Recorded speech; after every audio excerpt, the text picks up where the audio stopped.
So there's quite an interesting fight this weekend as well in the 147-pound division. Frank Warren versus Eddie Hearn, or should I say Sam Eggington versus Bradley Skeete.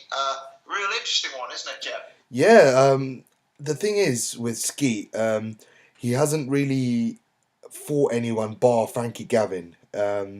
Solid operator though. Box Talk said they've seen him live. He looks amazing on the pads.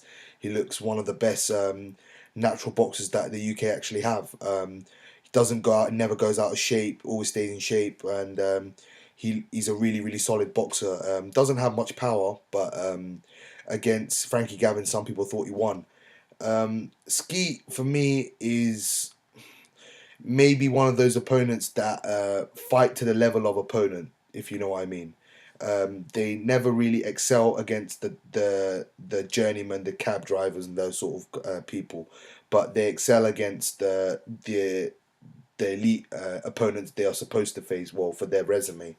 So yeah, I mean, this is a really tough fight for me to call. Sam Eggington, he got dropped hard in his last fight against Dale Evans, I think it was, Yeah. and he looked defensively. Defensive frailties were definitely a part of his game there. And but the last fight, I think it was the fight before against Singleton. He looked fantastic in that fight, and he looked like he absolutely could bully the majority of 147 pounders domestically at least. And of course not Brook and Khan, but the others, if you know what I mean. And it's a tough fight for me to pick. If I had to really pick a winner, I'd be inclined to go Skeete just on boxing and pure boxing ability. But it's a really 50-50 fight, and it's a really tough fight to call, really hard. What's your opinion on it? I'm going to be honest, I don't see this as a close fight, actually. I think this is quite a confident selection, and I'm agreeing with you. I'm picking Bradley Skeete here. I look at Bradley Skeete, he could well have beaten Frankie Gavin that night they fought. It was very controversial on the judges' scorecards. I think I had Skeete winning by 1 round, and a lot of people had Skeete to win.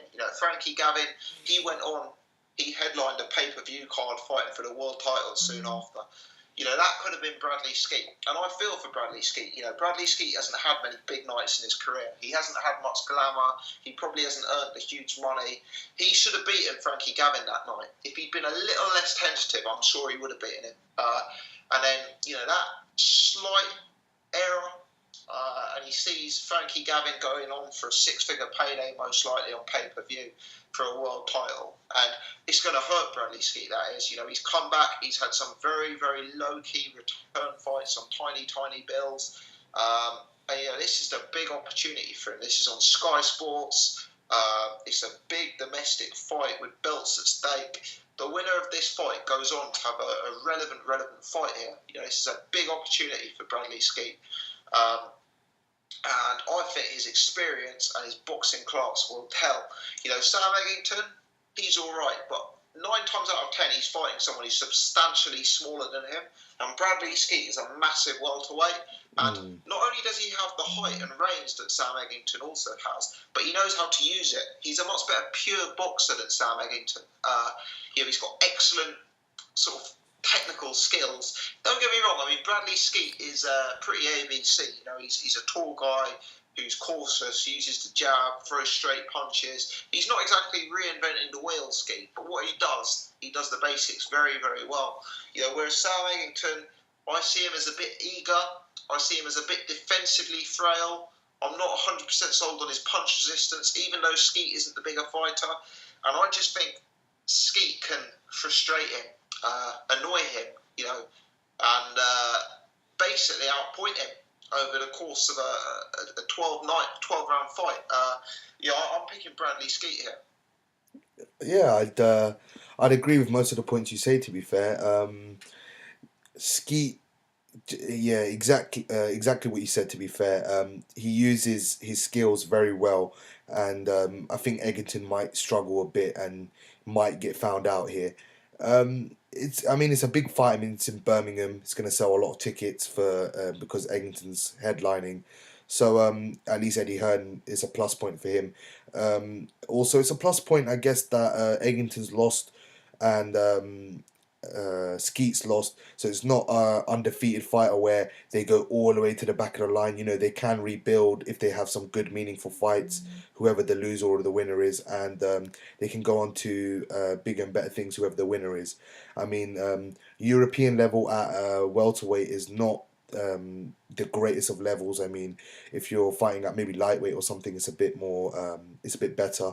I mean, I think Bundu is fighting for the European title again, so he's kind of the gatekeeper, and that would be a good fight. I mean, a meaningful fight for either of them, whoever wins or loses, and they can move on from there. I totally agree with some of the Yeah. points you say. For me, it's such a no-lose fight though for either man. I mean, if Bradley Skeete loses this fight, he's come up short twice at the Frankie Gavin, Eggington level, and you'd have to say if he loses this one, it's going to be hard for him to really get much beyond sort of British level. As for Sam Eggington, if he loses this fight badly, I could see Eddie Hearn stopping the whole Birmingham thing.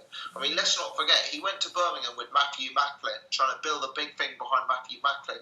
I think Macklin lost straight away the second they went to Birmingham, The Gamal and Yafai brothers, who are Birmingham-based, those guys haven't generated much public interest. They haven't, become huge stars. The Birmingham thing is based around Eggington, and if he was to lose in a dull fight to Bradley Skeete, I could see Eddie Hearn maybe giving up the whole sort of Birmingham thing, and so it's a no-lose fight for either guy, I think. Yeah, I'd agree with that. Ticket sales are everything now in today's boxing business, and we see it with Josh Warrington, who's fighting Amagassen next, as you said earlier, Yeah. and he's a massive ticket seller. So if he loses, I think Eddie Hearn's going to cash him out against Lee Selby.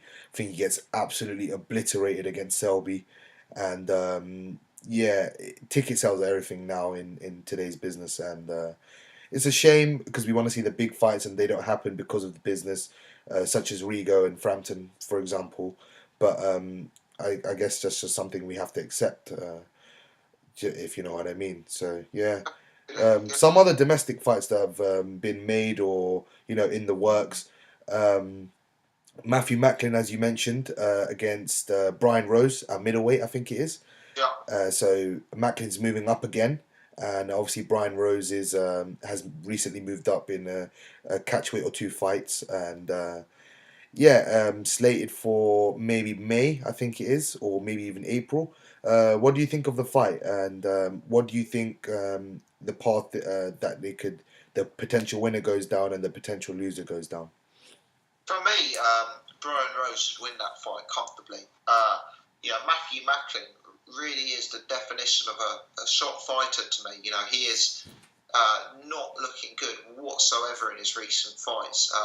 He has really, really, really got involved in scrap after scrap after scrap with guys that the Macklin of old would be beating with ease. He's a fighter who really is at the end of his career for me.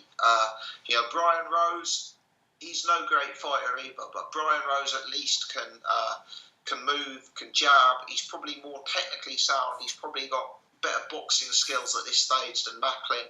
And I think Brian Rose should be able to outpoint Matthew Macklin. I really do. As for the winner of the fight, assuming I've got it right and it's Brian Rose, the middleweight division for Eddie Hearn, John Ryder is an obvious fight. Perhaps the winner of Nick Blackwell versus Chris Eubank Jr.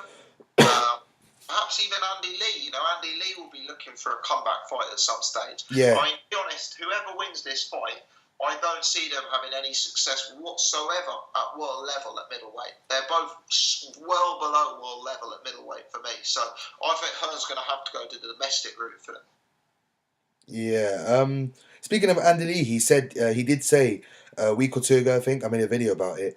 He wants to come back and have his fight in New York. Yeah. What do you think he has to offer the middleweight division, and could he win a world title again? What are your thoughts? Could he win a world title again? No. I think Andy Lee is, don't get me wrong, Andy Lee's a good fighter. But if I was Andy Lee, I'd have probably pushed very, very hard to get the Matthew Macklin fight in Ireland, because for me that was the obvious payday and the obvious winnable fight, and I think he'll probably lose that opportunity now because Macklin will lose to Brian Rose. If Macklin beats Brian Rose, then yeah, that fight's still there. But for Andy Lee, I've noticed a definite decline in his recent fights, and it's probably something to do with the weight and going up and down in weight and etc. But we've seen him dropped in all of his recent fights. I think it's we've seen him dropped regularly. We've seen him outboxed regularly. John Jackson, Korobov, Quillen, Saunders. All of these guys outboxed him. Guys like Quillen and Saunders. Saunders isn't even the biggest puncher, but Saunders almost knocked him out. I'm seeing a definite decrease in Andy Lee. Whilst he's still a decent fighter, I don't necessarily see him having much success against the legitimate top guys. So for me, the money would have been the Macklin fight. Yeah, good point, actually, to be fair. I know they were going to fight quite a long while ago, actually, when Macklin was in his prime, but that obviously never happened, and then Macklin obviously went the GGG route, so yeah, totally agree with you there. Another fighter who might be in a bit of limbo is, we'll make this the last point, and Martin Murray. Do you think he can win a world title, or do you think he will get a world title opportunity, as he is with Eddie Hearn, the biggest promoter in Europe? And do you think he can win one? I know Felix Sturm has just beat Fedor Chudinov 2 weeks ago, I think it is, and he won the WBA Super World, whatever, that super title, and Fagan Boots obviously lost, and the Italian guy is holding the regular title. Do you think he could go down that route and win? Yeah, I mean, super middleweight's become quite a weak division. I mean, you've got James DeGale and Badu Jack, both of whom are probably above Martin Murray at this stage. Although Badu Jack doesn't look completely unbeatable. Then you've got Felix Sturm, who's beatable. D. Carolis, I think is his name, who's beatable. Is there another champion somewhere out there as well? It's those two. Arthur Abraham facing Gilberto Ramirez next. Pacquiao Bradley undercard. Yeah. I mean, look, I'm not saying Martin Murray couldn't win a world title, but for me, he's typically sub-elite level. If he were to win a world title, it would be because he'd been matched against such a weak opponent like D. Carolis, that it wouldn't really be a proper world title in anyone's books anyway. I just think Martin Murray, offensively, is sub-elite. He's a slick enough fighter, he's got good fundamentals, but he doesn't have world-class offensive skills for me. So he just comes up a bit short. Again, though, there's huge... I heard a lot of rumours that he'd fight Paul Smith. There's a lot of rumours he'd fight George Groves or maybe even Callum Smith. There's a lot of big money domestic options for him. Yeah, he did say he wanted a lot of big fights. He said if the world title didn't come, he wanted a lot of big fights. So I do hope he gets a big fight and gets some big money. He probably didn't get the best money for the Arthur Abraham fight, but I mean, it always does happen to him. It's happened with Sergio Martinez. It's happened with Felix Sturm. It's happened with Arthur Abraham. It's happened 3 times where he's not gone out and he's not gone and fully completed the job. He put his foot on the gas and he'll win the fight. But he's never put his foot on the gas enough in those fights, and that has been his undoing. Probably the Martinez fight was the biggest robbery out of all of them. But that happens in boxing, and you're going to get that. We saw it with Victor Ramirez against Oval Mackenzie in Argentina. It does happen. It's part and parcel of life that you just have to accept it. And Martin Murray, probably in those fights when he's in his prime, he has himself to blame. So yeah, that's just my opinion on Martin Murray. He's a good fighter, solid fighter, really good. But at the top level of the division, he'll fall short. Yeah, I don't disagree. Jet, we covered a lot. I've enjoyed it, mate. I've enjoyed it very much. Guys, please do check out Jet's channel, Boxing Discussions. Hit the like button. Subscribe to both of our channels. Jet, shall I wrap it up? Yeah, I'll just stop mine now.